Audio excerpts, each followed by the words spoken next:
What's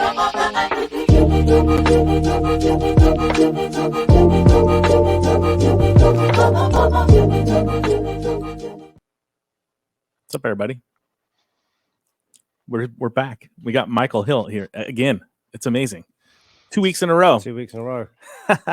We said it was going to be every other week, but I know, but then I'm going to be gone next week. So you graciously said I made some time. I left my kids at home on their own. that's fine. They're only like what 1 and 2, so they can take care of themselves. They're fine. 5, 3 and 5. Yeah, they can take care of themselves. You just put a little bowl of water on the ground. They're not 3 and 5. They're 10 I and know. 7. I know. We're kidding. We just. Yeah. I mean, they are at home on their own, but they're perfectly capable children. They're old enough. Yeah. They're good to go. Got some friends who live down the street. Scenario. This before we get going, important announcement. I almost beat Michael Hill in golf yesterday.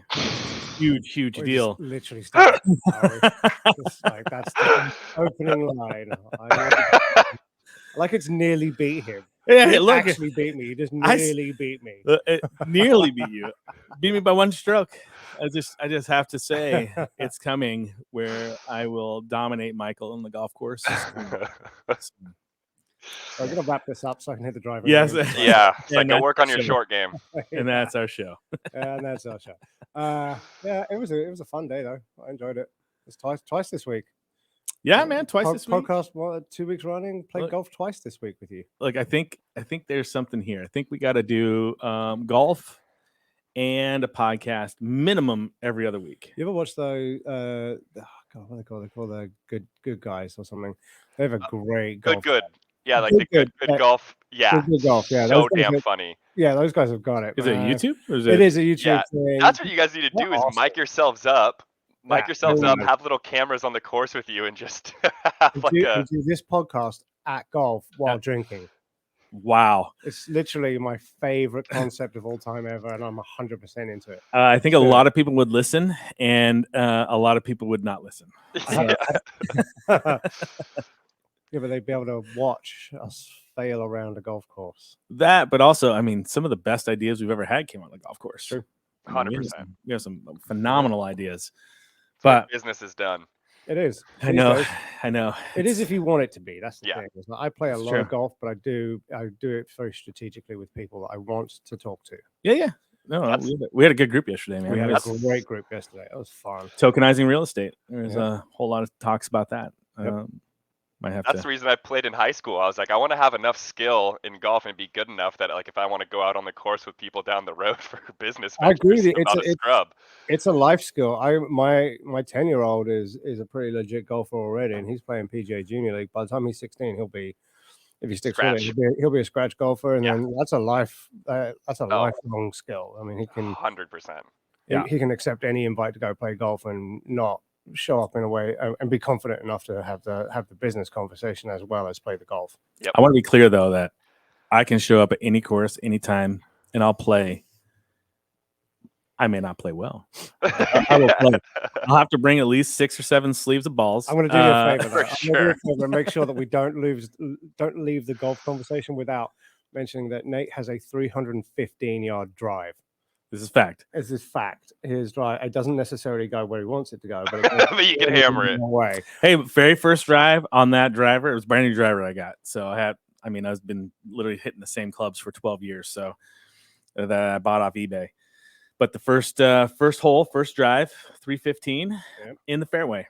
Yep. Nice. I almost hit the group in front of us. You sure did. Cut that corner real nice too. Most people can't get over that bunker. Dog leg right. Yeah, dog leg left. Yeah. Oh, okay. Yeah. Which was lucky on that particular team. Yeah. That's the direction it went that time. Exactly. Enough about my great game of golf. Let's move on. We got a lot to talk about. A lot of things to talk about. Yes, FedNow. So let's see here. FedNow, a lot of people talk about it being a CBDC, but it's not actually a CBDC in the fact that the federal government, there's some weird thing they're trying to push to make it say that it's not a CBDC. I mean, it's acting the same way, right? Central bank digital currency, essentially. The FedNow is a way to speed up and cheapen payments. They make it so it's much more efficient. You can send payments instantly within seconds or minutes or less. Well, the central clearing is the biggest part, right? Yeah, and it's super cheap. But here's the thing: we already have that technology. It's already out there. It's weird that they had to build their own little FedNow deal, because what it doesn't have is a built-in immutable ledger that anybody can look at. Nope. So that's the big key thing that we're missing on that whole thing. So, But I mean, the previous clearing system didn't either. no, of course not. They don't want that. They don't want that. No, but it's a big deal because, I mean, you have Venmo, you have PayPal, Cash App. You have a lot of these different apps that can send money to people right now, Well, I mean, fairly even quickly. US Bank has that. The Oh yeah, Zelle. Yep. And there's, I think that is not just US Bank, right? There's a couple of Oh, yeah. others that have that. Zelle? Most banks. Across the board for the most part, I think. Right. And that FedNow is, I think, is it not just a replacement backbone for Zelle? I think exactly what it's going to do. Yeah. It's also going to make it so Zelle's limited in the amount you can send as well. I think it's $5,000. And FedNow's 500 grand at the core. Oh, is that? Yeah. It's Do they have a 500 limit? I didn't. They even do. think they Yeah. have a On the limit. FedNow system, it's 500,000. However, individual banks are able to compress that limit down to whatever they feel is appropriate. Gotcha. I think some of the concerns were, which is funny, it was like the instant concern was where you're literally just speeding up a run on banks. Yeah. It's like, Yeah. like, well, yes, maybe, but ultimately, Because somebody has to hold the cash somewhere. I mean, regardless of you sending money, even though it's a ledger, like this money has to be somewhere, right? I can't just send you $500 without me having $500, right? And that's where you talk about the clearinghouse itself is one of the biggest issues that I see in what you talk about, a run on the bank potential. If you're pushing this amount of transfers that quickly, where does that fail at, right? Where is that failure going to be in the fact that the banks already don't have enough money to be able to take? Right, because they're leveraged to what? Yeah. I mean, it's Well, and here's the other thing. There's a set percentage that they have to 10%, I think, of their Is it even that? And does it even include cash? legally. I think it's like 10% of. I was looking at this the other day, but yeah, it's like none of them do it. I mean, how many times have you gone to a bank and they're like, "Oh, we gotta do a money order from Oh yeah. somewhere I else." 'cause we need don't hold it." $50,000 in cash. Sure, you can pick it up Thursday. Well, Yeah. it's my money and I want it right now. Yeah. Exactly. Well, I think the one thing too that we look at is these are all bank to bank transfers. So the banks themselves, you're not getting a run on a bank to go to another bank unless that for some reason that bank is failing. And so you're not going to have a run on all banks that's going to affect them because again, it's bank to bank transfer. It's not like you are going to take that money out and put it into your own personal wallet that you control, like a blockchain wallet, a crypto wallet. It's just a way for I feel like them to just get a little bit more control over what's happening in the financial sector with money. Yeah. No, I would say, and I'm not a pro, but it seems like it's a little bit too little, too late. Yeah, To be honest, I mean, they proposed this in 2019. It took them 4 years to get it developed. Yeah. Will they have 35 early adopting banks? I read this morning, had 41, but Yeah, and then I've seen service providers. I'm assuming one of those is Zelle that we were just talking about. But I don't see there's a huge drive for people to change the way they're doing what they're doing already. It is just on the backbone side that this is making any sense. Yeah. Well, and I think that it's interesting that it's all branded Fed. Right. That's like, well, it's like the Federal Reserve is branded Fed, but it's not the actual. That was named in 1860. Yeah. It was like when the federal government was cool. Yeah. Yeah, literally. And now it's not. And so Fed, for crypto people like us. Yeah. Where we kind of live outside of the box of the burn it all down crew. Yeah, exactly. Fed branded stuff is not cool. No, and I think that's do you get a pendulum switch, some way, somehow? I don't think so. Not in our lifetime. No. I don't even think in my lifetime. I mean, my generation is only further entrenched in the mindset of the government is not looking out for your best interests. And I don't know how that's ever going to get changed. No. Yeah. It was interesting because I was looking at some information on FedNow, and the first thing that popped up was I was actually looking because I read this beforehand, was that when they first announced FedNow, they're like, we're not using blockchain technology. And then I read Question 1, why not? Question 1, why not? Yeah. Question 2, as it came down the road, then they were like, well, we're going to be able to integrate with blockchain technology. And they had a blockchain, I think it was like Metal blockchain or something like that. I couldn't find it. So I was searching this morning trying to figure out which one they were having that they were integrating stuff with and working with. Did you say metal? Metal. As in METAL. Okay, not MEDDLE. No. No, Metal. That seems appropriate for the Fed. Yeah. But the first thing that came up was, does FedNow use XRP? Which was funny because obviously a lot of people were all excited about XRP and everything that went down. Friendly pally now. Yeah. I don't know. It'd be interesting. Is it live now? Are they doing transactions in FedNow right now on the backside? Yeah, they've been testing it with a few banks to start for the last few months, and now they're opening up to more banks. And ultimately, with those 16 service providers, nobody's really going to notice any difference because the intermediary that runs the bank-to-bank transfer is already providing instant settlement for the consumer. It's only on the backside that the settlement is faster now, which I don't give a shit. We don't see it. Like if I'm sending $500, it doesn't cost me any money. I'm sending it for free. So there's no issues there. And it's all going to be on the there you go. The other side. Early adopter financial institutions. Well, it is funny, like you mentioned, a few of those in there. Reuters reports 41 financial institutions, but the federal, like on the FedNow pages, they say 35. I was gonna say I read that article this morning. That was my research for this podcast. Was the Reuters one? Yeah, so it's. Bank. I mean, your big banks are all doing it. Oh yeah, it's of course they are. You got to get the big banks behind it so they can I think the Reuters article alluded to the fact that the Fed had to maybe strong arm a few of those up the top there. Specifically, US Bank was named and Wells Fargo as well, I think. What have to use this? What were they strong arming them for? What was the? Just saying that they had to adopt it.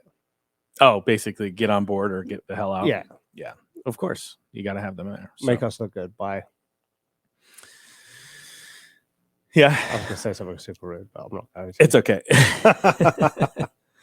But anyways, I mean, it's one of the big things that came out this week, and obviously, with the XRP thing, everybody was super excited, and you had your long-term holders that they've been, and also essentially what it is XRP trading. I'm going to speak out of my ass here completely. That the way I understood it was. And I really didn't care too much about it, honestly, because I'm not an XRP holder, nor have I ever really been. I've traded it a couple times, but I never really was excited about it. But the XRP was supposed to be, or to the trading on exchanges is not considered a security. The after the fact now that you have XRP, that's not a security. It was like the initial sale is still potentially a security because of like the way it went down. Something along those lines. So my question, I don't know if you have the answer to this, is since it's ruled not a security, how does taxing work on that? How does capital gains work on something that's not a security? It's still it's still an asset that's appreciating in value or depreciating in value. So the security denomination, I guess, really has to do with accredited investment profiles and who can buy and who can sell and the legality around the contracting. But if you make money on it, it's still considered, you're still making money on it regardless. I mean, if this table suddenly became 4 times as valuable for some reason because I sat here, then you're going to get taxed on that. Government wants to know about every $600 or over transaction now. So it's like, if I buy this table for $700, I have to report it, right? So now you have to pay income on that because you sold it to me. I don't want to sell it right now. You sure? I'll make you a deal. No, I think it's going to get more valuable. No deal. I'm looking at the XRP chart, just because it's funny.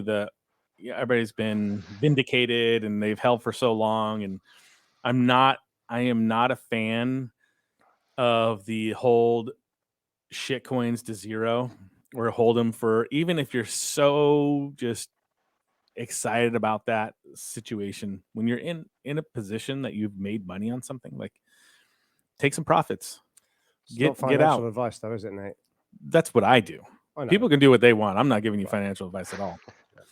But I mean, this is the chart, the XRP chart. This is 2018. I remember because my business partner at the time actually was super stoked about XRP, bought it like 20 cents or something like that. And this is versus in terms Bitcoin. of Bitcoin. This is versus Bitcoin. I'll pull up the US dollar one too, but I did Bitcoin because, if you're wanting to hold a cryptocurrency and you're going to hold it long term, just hold Bitcoin. I mean, if you want to trade it, I don't know. Is the building falling down? That was a couple I don't know, Chris. Very large bangs. Did you hear that, Blake? Yes. I do not know what they're doing out there. Are they up in the Hold on. little loft? Yeah, I think they have an event going on here tonight, so I'm gonna go check on something.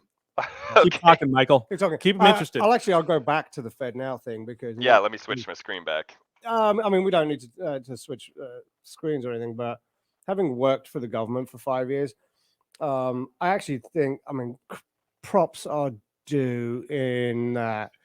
The whole concept was proposed in 2019 and they're delivering it mid 2023. That's actually pretty speedy for the government. For the government.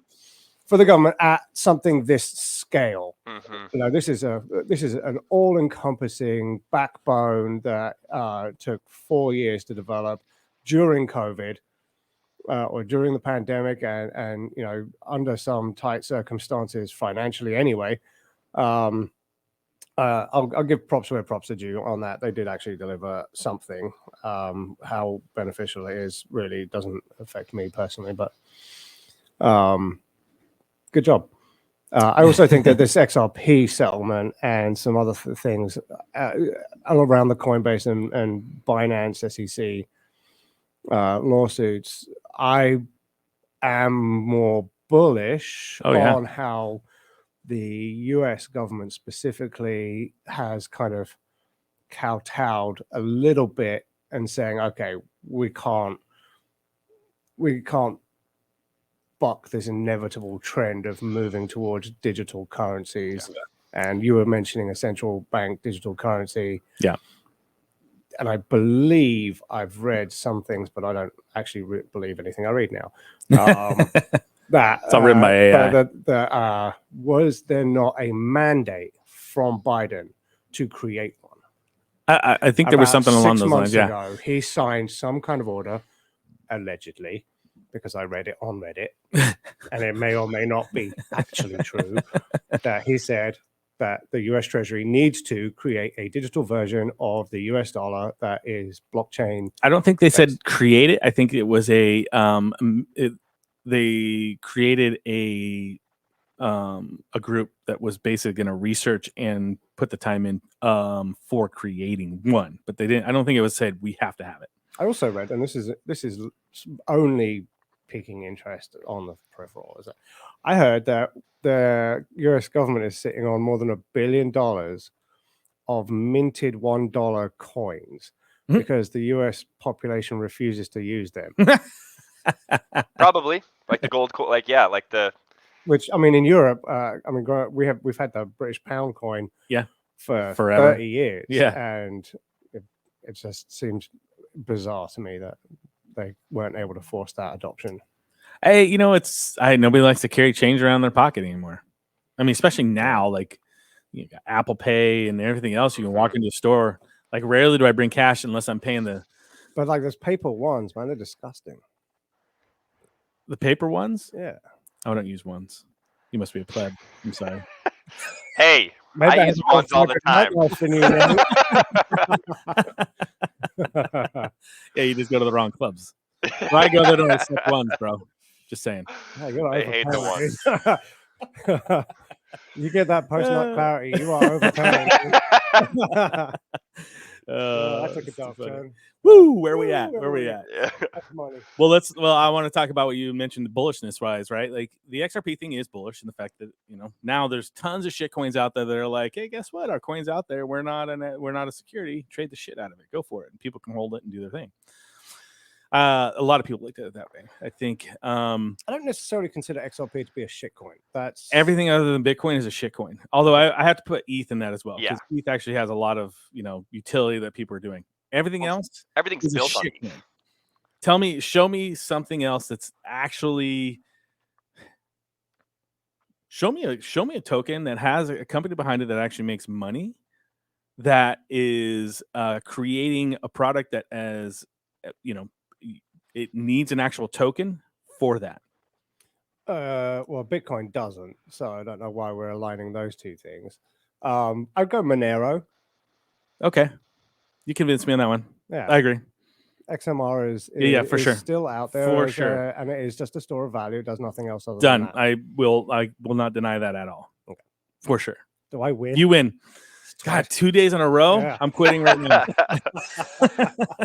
Deadly just asked a question in our comments. He said, to the end user, what's the difference between a debit and credit card and digital currency?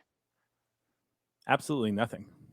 I mean, in the fact that the end user itself, as long as they're getting money that they can use, whether it's a sale at their business or they're just getting that product that they're buying, they don't care how it happens. As long as it's easy and streamlined, and fees would be the people don't even look at fees anyway. I know, but there is a bigger fee component to using crypto than there would be for using a debit card. And credit card clearing is, I still think there's a percentage of transaction in that, right? It is. Debit is not. Debit, I think there's a 50-cent. No, there's at the business end. I'm talking like at the business end. On our, if you charge a debit card, it's the same debit. Well, it's not the same. It's similar. Because you get a fee when you're in the back end for debit and credit card. It's usually say, credit cards 2.whatever%, and then the debit card might be a little bit lower, but it's still. I think it's a little bit lower. A little bit, but not significant to where you're like. Because you have to price the risk in on credit cards, where you don't have to price risk in debit cards. It's actually better for credit, not debit, on the business side. Because you're getting the guarantee on the credit card issuer, but the credit card issuer is pricing in on their percentage. Average debit card fee is the risk. 0.74%, or it averages out to about 34 cents. And the average credit card fee is? I think it's about 2. Yeah, so 2 sounds significantly about right. lower to pay debit, because more than half. Yeah, you're verifying the money's there, you're holding the money, and then you're clearing it. Right. Credit card is you're pricing in a consumer's credit worthiness into the risk factor of, we're paying this money on the basis that this person is then going to pay us back in the future for it, and they may or may not on the credit card issuer side. Yeah. And then crypto is more like a debit card. However, the fees are variable because they're on chain gas transactions, whether it's ETH or whatever. So from a business point of view, from Deadly's question is, there is a variable risk in, if I sell you something for $10 and you pay for it in Ripple. But when you were talking about, I thought his question was for the end user like myself, that I'm actually buying something. Right. And so, or over the large scale of the economy, there's going to be some kind of priced in risk variation for those three payment methods. It's true. Over the long run, as we go through, you're just kicking my ass on everything these days. Damn it. I agree with you, though. You know why? Because I woke up sober. I didn't give you enough drinks on the golf course yesterday. That was a good day. I like that. That was a perfect day. Just the right amount of drinks. I think, when you look at it in that sense, streaming it across the entirety of, that sector is going to be hard to break into anyway, like payments wise, right? That's another one where everybody's like, well, everyone's going to use XRP for payments. Like, no. Just like the federal government's going to create their own CBDC to, make sure they can control and utilize blockchain technology throughout. These companies like Visa and MasterCard and everything else, if they're going to, they're just going to integrate their own blockchain technology to integrate with CBDCs and or then distribute it out. I felt like some of that was already happening. Visa has patents on blockchain already. they're 100%. So And that doesn't affect the end No. consumer in the slightest, because it's still going to just pull their card out and do 100%. that. exactly. And even if they make it so it's cheaper for them, they're still going to charge you the same amount. But this is exactly what you and I have talked about many times, which is in order to get true Web3 adoption, you have to make it look like Web2. Yes. The end consumer is Yep. not, has to be completely agnostic of what is happening in the background and say, I don't care. It's however you guys are doing it. Yeah. Whatever benefit you're getting out of it, freaking yay. But don't make me learn how to do Yeah. something new. Yeah. Or it's going to be a very slow adoption process, like like the internet was when it first came around, right? Like, I mean, my dad sometimes I feel like still doesn't know how to use his computer. I'm like, okay, well this there's a whole generation who just considers America Online to be the internet. It's like, Yeah. I'm just going to go on the AOLs and find an answer. Yeah. Right? But I think the phone payments is really where you're going to completely lose the differential on it. I mean, Apple Pay is already kind of there. Again, they have their own And- blockchain that they're. And I think now it actually people are uses getting used to blockchain. it. They're not. The Yeah. card part doesn't really matter anymore. No, they so don't it's care. like pay in. I mean, what Cash App already does crypto. So does Venmo. Venmo. Yeah. Then, well, Crypto as well. I don't think you can pay with them. I think you can only buy. You can buy. Same with Can't PayPal. transfer? Yeah, I don't think you can transfer it. Yeah, I'm gonna transfer you some crypto. And see if Do that it. works. Transfer it all to me. Because I have some on my Venmo and on my. You're gonna be super disappointed, by the way. Am I losing again? Is this round 2? No. You're just gonna be disappointed with the amount of crypto I'm sending you. I'm gonna send it all to you, but it's not much. Let's have a look. I will have to say I have to take back what I said earlier on that I don't buy and hold cryptos. That's not true because when PayPal first initiated their crypto ability to buy, I bought a bunch and I haven't done anything with it. It's just sat there. So In your PayPal account.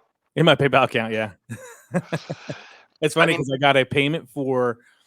I had a truck that when I sold my business, that my business partner and we still had it, and we owned it. And I was like, I'm gonna buy my own truck. It was just an old piece of shit. And I was like, just if you want it, you can buy it or we can sell it. And he's like, no, I'll buy it from you. So he paid me half of that, and then I just put it all into crypto. And it within a year, it quadrupled or 5x or something crazy. And so I was like, I guess I just bought my own brand new truck. Yeah. That works. But then I never sold it. So then it went down and I'm still up on it, but still one of those weird ones. I always forget to have it on there when I go in there and I'm like, oh yeah, how do I get that out of there? I have to sell it. Yeah. Well, Yeah, you're probably right. I think on I'm back on top, baby. are you? On Cash App, it does look like you can transfer Bitcoin. Cash App, peer to yeah. peer. Yep, Cash App you can. And then crypto on Venmo, I have Bitcoin Cash. That's Mhm. still a thing. You have Bitcoin Cash? And it does not allow me to transfer. Oh, we'll need some info from you for that. It wants to KYC me. Oh, that'd be interesting if you actually transfer it out. But Yeah. let's see here. I know a lot of people want us to talk about the Gala stuff that's going on. So I'm just going to briefly go over the fact that the vote isn't happening. Due They're pushing it to- out a week. Because of the Comic Con. Yeah, and there's just a lot of dissension amongst the ranks. There's not really any clear-cut lines of people wanting to vote yes or vote no. Essentially, it is when they changed it from the first time when they were supposedly taking people's their input and they were going to adjust it. All they did was adjust some minor things to the actual original proposal and didn't take any actual suggestions on differences for that proposal. So it's obvious they want this proposal to go through as is. And it says in there, we talked about yesterday, there's a line in there that says, we have decided that this is going to be the Right. thing and Yeah. that it's not going to come up again for another 12 months. Right. Who knows?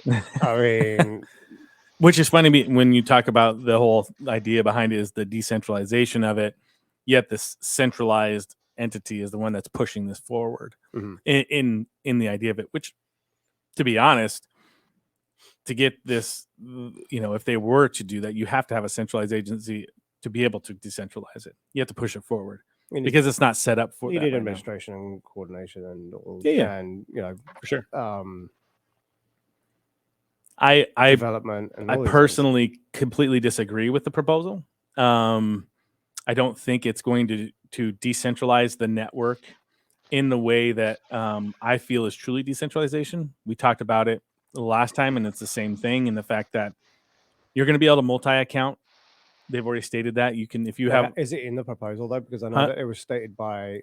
It's been stated Brink, right? multiple times, and it's in the proposal that you are able to divide your. That's a good question. I'm not sure. Well, the actual 'cause when I read proposal is it, not I even don't out. think I saw it. The one that was published a couple of It's days just, ago. The Medium article. Yeah. Was a synopsis of it. Yeah.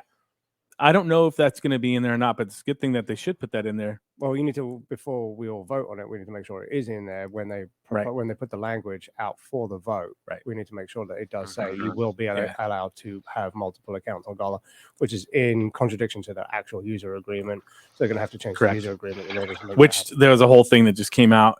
Jake On-Chain Gaming, who had he's a big Ethereum, big Mirandus fan. He had his channel, and he kind of fell out of the whole Gala ecosystem because he tried to point some things out that they didn't enjoy. Right. And so they fired him. And then they've been kind of silencing it. Well, he was multi-accounting for his Mirandus stuff because he has a bunch of exemplars. So he was multi-accounting so he could play those exemplars. Mm-hmm. Well, they banned all of those accounts. And all of the so here's your problem, people, when you start thinking about this treasure chest that you have. Like, listen to this. Whether he was multi-accounting and it was wrong or not, an issue that comes into play when this proposal is saying if you take anything out of your treasure chest, you go back, you basically start over on your bonus points that you're going to get for your node. Well, Jake got his accounts banned. He still has access to his wallet, which had everything that was in there, but he doesn't have any access to anything that was in his treasure chest. Whether it was NFTs he got put over there, or he got the Ethereum from the playtests, which is the big one that he's talking about. He doesn't get any of that because they locked his accounts out. That is not Web3. That is not blockchain. So this treasure chest idea and the fact that the minting of it just makes it so you lose your bonus points, that's a huge, huge issue. Because now they lock your account. And but ultimately, I think if they change their user agreement, they have to unblock his accounts. Do they? I think so. The problem with that is no longer against their terms and conditions, then they should release those accounts. I 100% agree with you. They're trying to say that there's two different types of multi-accounting, though. There's multi-accounting to extract from the system, meaning like you're taking away from the ecosystem and dumping on the market, essentially. Like you're taking out of Gala but not putting back in. And then there's the multi-accounting for security reasons, decentralizing the actual node network. So how they're going to distinguish between the two of those, I have no clue. But regardless of the fact that your treasure chest is there and it's getting locked up for whatever they want, if you say something bad about them online and they get a little angry and they lock your account out, there goes your treasure chest. Gala secret police out there, isn't there? They're all over the place, man. Like, I can see how this proposal will decentralize where the nodes are at, because your big node holders are going to have to multi-account it and or sell their nodes out to maximize their earnings. It makes it really difficult for people to do that. So people that have hundreds or thousands, it's going to be incredibly difficult. Well, and also, I mean, there's some serious logistics around that which need to be. How do you transfer the nodes, number one, from one account to another? Say you have 100 nodes in one account and then you want to have 100 accounts. What is the cost associated with that? And is Gala taking a slice when you transfer that NFT? Once they tokenize the node, and then is that contract got a 10% clawback on it every time you transfer it? And they said they weren't going to take a fee. They won't? Okay. On the NFT transfers. And the 10% is only through like an OpenSea sale. Right, when they had that on there, right? Because you could always transfer peer to peer and not take any hit on anything like that. So, apart from the fee, if you sell it on right, aside from gas fee. So, but they did state that they were not going to charge this exorbitant, because people were throwing around 50%, 25%, some crazy amounts on whatever the sale would be. Obviously, that would hinder a lot, and it would also hinder decentralization of their idea of pushing that out there. So that again was stated, but it's not in the proposal. The other thing that was stated is that they're going to make NFTs first, Mhm. the nodes NFTs first, and give people a chance to then distribute them. But again, that's not in the proposal. Like again, all we have is the Medium article. Although I think actually they did state that in that proposal. They did. The most recent one they did. They amended it. Yep, they actually did it on the first one too, midway, because a lot of people were bitching about it. Rightfully so. Mhm. And they did adjust it. So, but Someone asked a question. Gallagher asked, "Have you requested Bitbender to come on, like the podcast, and talk about this?" I know we've been. I mean, he would come on if I asked him. I'm actually supposed to go up to Canada. I'm probably going to do it next month and do his podcast with him, and I'll chat about it with him on there. Like he knows. I mean, I've been talking with him about it. I don't agree with it. I've sent proposals in. I'm not hiding the fact of that at all. I think that there's more that can be done to actually decentralize the network, and not just in a technological manner and make it so there's on one node per account, but actually making it so it's more decentralized overall, both technically and individually. And this comes back to, again, the DAO idea. I know you guys hear me talk about the DAO all the time, but if you have Wright and you have Eric that have 7,000 nodes apiece, and they're the largest holders, first off and foremost, they should sell their nodes to the DAO. Give a good deal, sell their nodes to the DAO, and the DAO itself, would be able to multi-account and run those. We've already got a system in place to be able to do that. And as more people come into the DAO, you decentralize that network as voting power even more. So it's a way around, and it's stuff that I've been bringing up as well, of trying to think of other ways to make this whole thing decentralized and a little bit better for the people. I think they mentioned the number of counter proposals that they had received in their Medium article, didn't they? It was like 3. It wasn't. It didn't seem like that was a realistic number. It wasn't. It was like we had a couple. Yeah, and I know, like just if you were reading the Discord itself with the amount of people that were on there, there was a boatload of different proposals that were there. Mhm. How many people actually took the time to email in and or DM Brink? I don't know. Like maybe it is that maybe people just like to bitch and moan on Discord a lot, which is probably true, but actually not provide a solution, or take the guts to actually push something out to say, hey, yeah, I don't believe in this, but I think this might be better. Let's implement this. I know there was 2. Jesse, obviously, we published his, and then I put mine through. Mm-hmm. Yeah, and ours had 3 changes that could be made. For sure. Right off. Like, so I mean, there's. Yeah. Yeah. So again, I'm not gonna. I don't like the proposal. I understand, the idea that it could possibly decentralize things, but is it the right way? Not in my opinion at all. I think it's actually going to hurt the little guy more than it's going to help him. So, but that's just me. I agree with you. So I know. I know you do. We talked about this a lot yesterday. yesterday. Pound my fist on the table and say, I agree, Nate. I agree. You know what I agree on? I agree on the fact that I like this ETH pattern right here. It looks pretty nice. Gets me excited.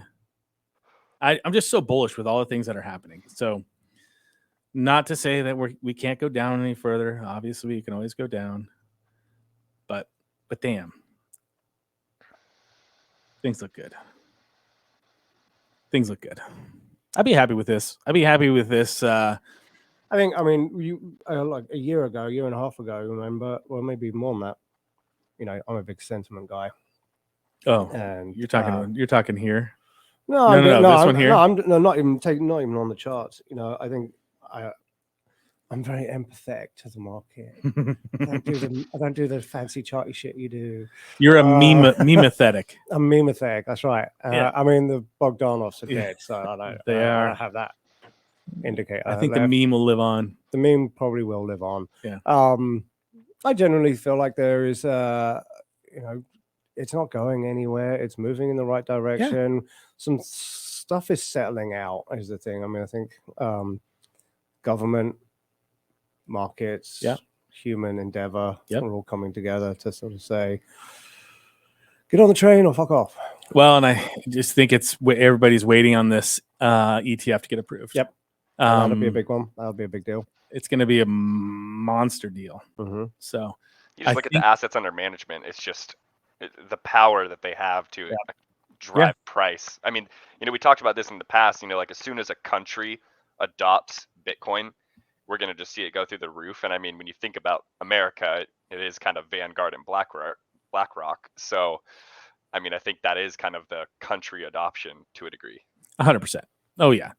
There's a shit ton of money. Hell, those companies alone have more money than a bunch of countries. So, so I don't know. I'm just kind of, it's summertime. I'm going on vacation next week, so I'm not trying to jump in crazy. I'm fully allocated into crypto. I mean, I posted in the Discord. I think I have some Doge. I have some ETH. I've got Bitcoin. Mm-hmm. Do you like Bitcoin? Dude, I haven't owned Bitcoin for years, dude. Like, I haven't owned Bitcoin for years, and I'm like, okay, I'm getting Bitcoin. Like, this is a big deal, I think. Oh, I agree. I think that ETF gets approved. Yeah. Bitcoin's off to the races. I think it's in... I can take everything with it as well, is the thing. Yeah, well, it will. I mean, the rising tide lifts all ships. Especially when it's Bitcoin. So, been there, seen it, done it. Yeah. Looking forward to a rematch on the old. Hell yeah. On the old up. Yeah. I like the old. Yeah. I know. I'm excited for it. Wow. Do we want to briefly touch on kind of the OpenSea news that I saw just the other? Yeah. Let's touch on that and then we'll wrap it up. Keep it around 45 minutes. So basically, their Deals platform is going to be their version of peer-to-peer swapping of NFTs. Which is a cool idea. I mean, one thing that when we first kind of saw this that you mentioned is the fee structure going to be the same? Is it going to be that 10%? How is that 10% fee going to be worked into that? Explain the feature first. There you go. You can select up to 30 NFTs. Yeah. So basically, say someone has a Bored Ape that you want, and you want to trade them, I don't know, or if someone has an Azuki and you want to trade them Bored Apes for or whatever, you can basically make them an offer for up to 30 NFTs that you want to trade them for. And then you also have the ability to kind of sweeten the pot by throwing in WETH on top of that. So you can be like, hey, I'll trade you this Bored Ape and 0.1 WETH for that Azuki or whatever it may be. Which is cool to see. I mean, we already kind of we touched on it a little while ago, but the Posers app, they had a trading tool that's kind of similar, and they have, I think, probably like 30 or 40 different collections that have been approved by them that they will be like, yeah, no, this is a legitimate collection that you can trade on our platform. So, but I do think that being able to swap with one another has been something that's just been missing. And so to see someone like OpenSea do it. That bottom paragraph there kind of points out what this is a reaction to in the zero fee marketplace Blur and their blend platform. So that's also a very bullish thing, is that there is innovation still occurring in NFT marketplaces. I did just get a little note here that said that one NFT of Jack Dorsey's first tweet. Oh yeah, which is he paid $2.9 million for it's like $4. They said it's like $4. You know what? I'll fucking buy it for $4. Yeah, that's Jack Dorsey. That's the offers that are on it. So he's not going to sell for $4. No, I'm sure he's not. I mean, I'll offer him $8. I will offer him $8.50. Take it or leave it. $9. And that's the time I'm going to go. I know. You're out. 10. Oh wait, I owe you a couple bucks from golf yesterday. Damn, no, you don't. Oh no, we owe. It was a wash. Was it? No, it wasn't. But they made it sound like it was. How about lunch? How about lunch? You bought lunch. There you go. We're good. Sweet. Okay. Well, what else you got to say about it?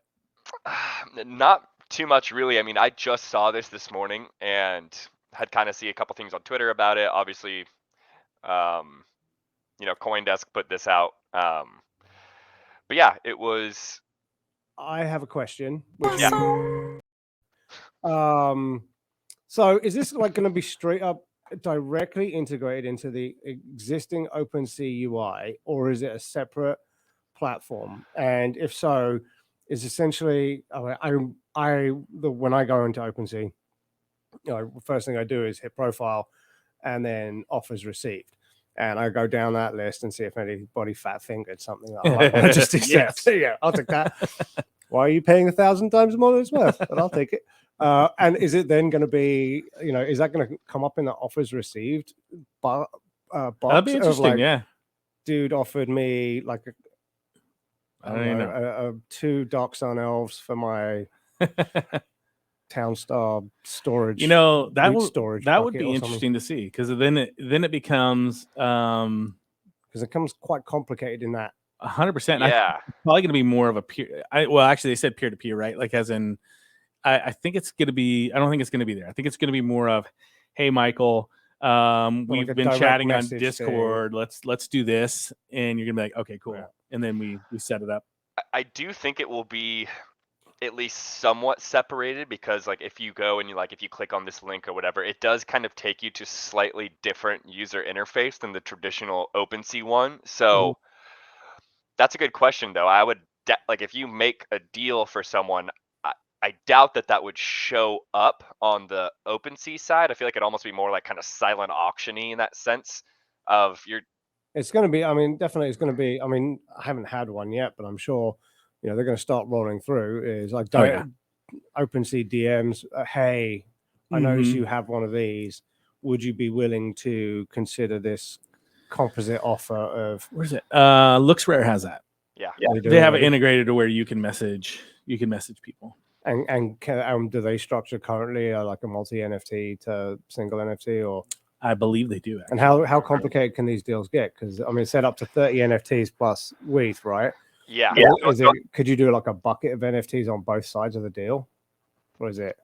I would imagine so. I thought so. Yeah. I think you can on LooksRare. You have 3 Azukis. I want those 3, and I'll give you these 9 Bored Apes. Yep. Yeah. I would think so. The one thing that's going to be interesting is I wonder, is it going to be limited to? I would assume you're like it's going to have to be chain specific. I would assume, I doubt I would be maybe, but I feel like it would get way more complicated if, say, you have an NFT on Ethereum and I want to trade you 2 Ethereum based NFTs, 2 that are on Polygon or whatever. I would assume it's going to have to be chain specific as well. That's an interesting question, for sure. I think your assumption's correct right now. But at a point they could cross chain it. So yeah, let's do that. And the other thing that's interesting is how does the gas transaction within that work, right? Do you just if you're just trading an NFT for an NFT, how do they assume the?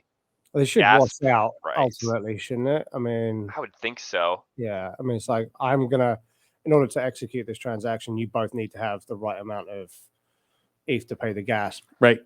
But then they zero each other out because you're both paying, right, to execute a deal. True, because you're both sending. And they say, to sweeten the deal is what they put in terms of a percentage of WETH. Maybe, even on the bare bones, it's like you can make this a free transaction by. I would imagine so. By covering the other person's gas fee. Yeah. As a bare minimum. Interesting. I need to do some more research for sure. Yeah, we'll look into it. Well, I'm gonna look at the other NFT platforms that are already offering similar stuff, because that'll kind of give you a gauge, an idea of what it's gonna look like. So yeah, it's gonna be just within that same realm of what's being done. I just want to stay relevant. Yep. Well, we're gonna end it there because we're going long. 48 minutes. Whew. People are tired. Yeah, exactly. All right, guys. It's good chatting, Mike. See you, Blake. Have a good day. Take it easy. All right. We'll talk to you guys later.